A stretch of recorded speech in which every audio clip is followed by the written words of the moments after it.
Good morning, everyone. So today we are planting Italian Ranunculus. Ranunculus is in the buttercup family. So if you have ever seen that field of yellow little flowers of like 5 petals, that's in the same family as these guys.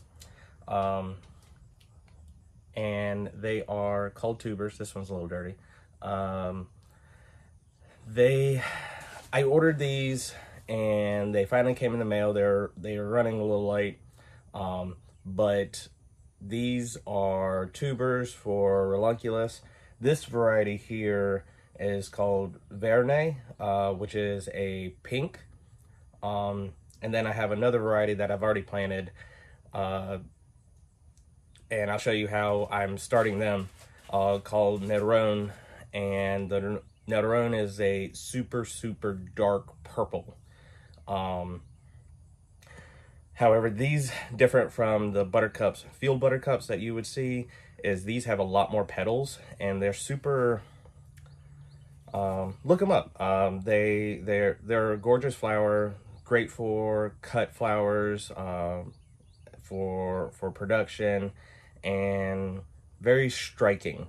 So yeah, anyway, excuse me, we're gonna get started in pre-sprouting these little strange looking octopi looking plants, or root systems, and we're pre-sprouting them by placing them in a seed starting tray. At least the bottom half of a seed starting tray, a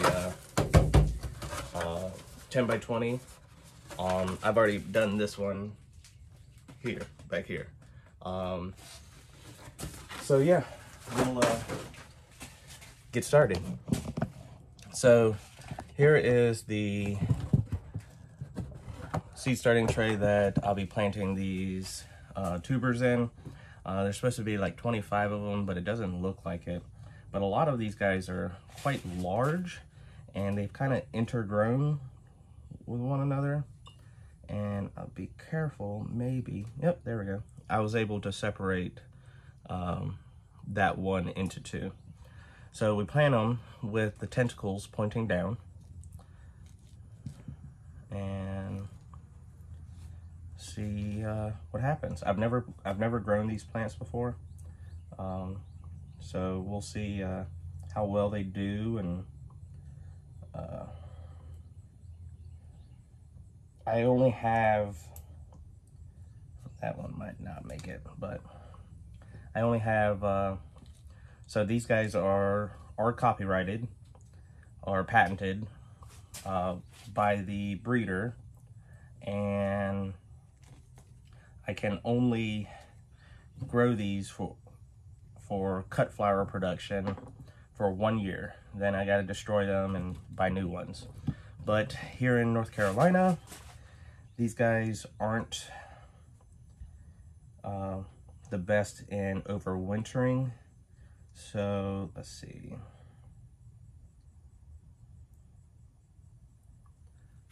That's just gonna be a big one. That one looks too complicated to separate.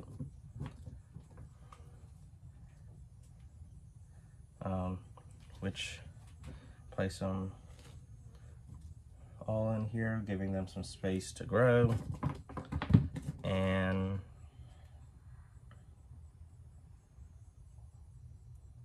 yeah, it's not the best. Because like I said, there was supposed to be 25 of them, and there's 1, 2, 3, 4, 5, 6, 7, 8, 9, 10, 11, 12, 13, 14, 15, 16, 17. Technically only 17 clumps. Granted, yes, I know there's several clumps in there, but it's okay. We'll just get them planted.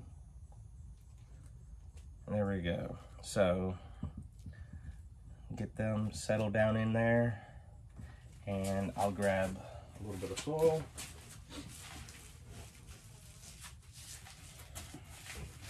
And sprinkle on top of these guys.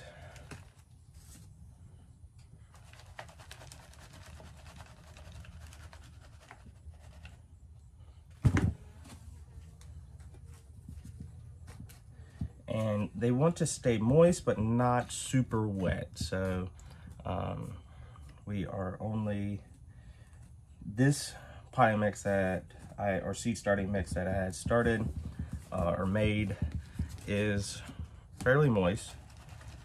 And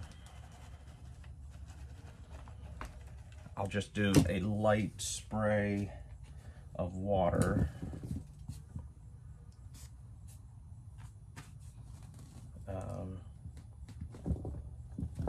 Just to settle everything down in there.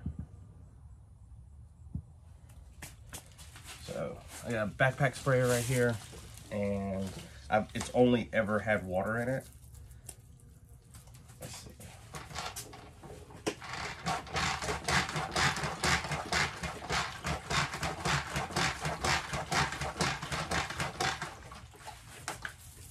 Spray some water.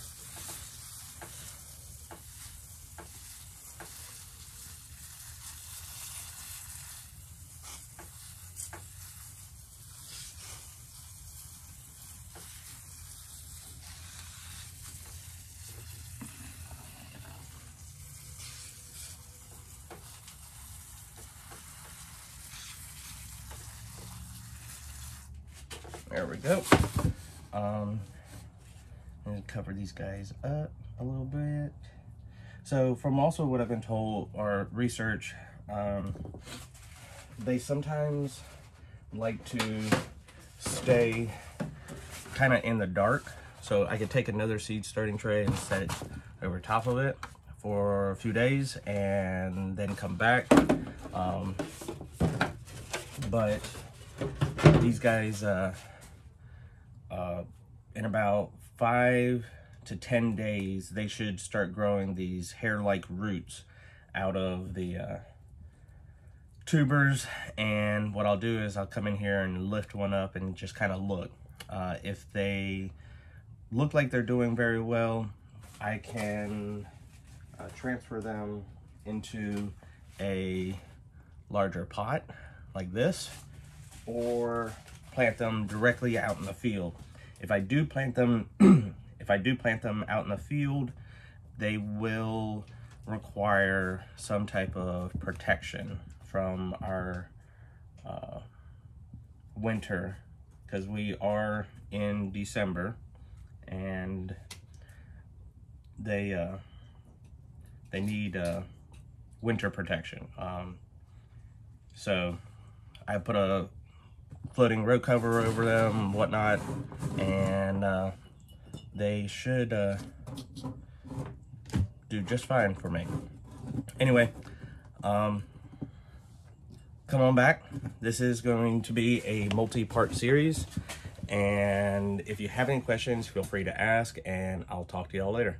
Take care. Bye.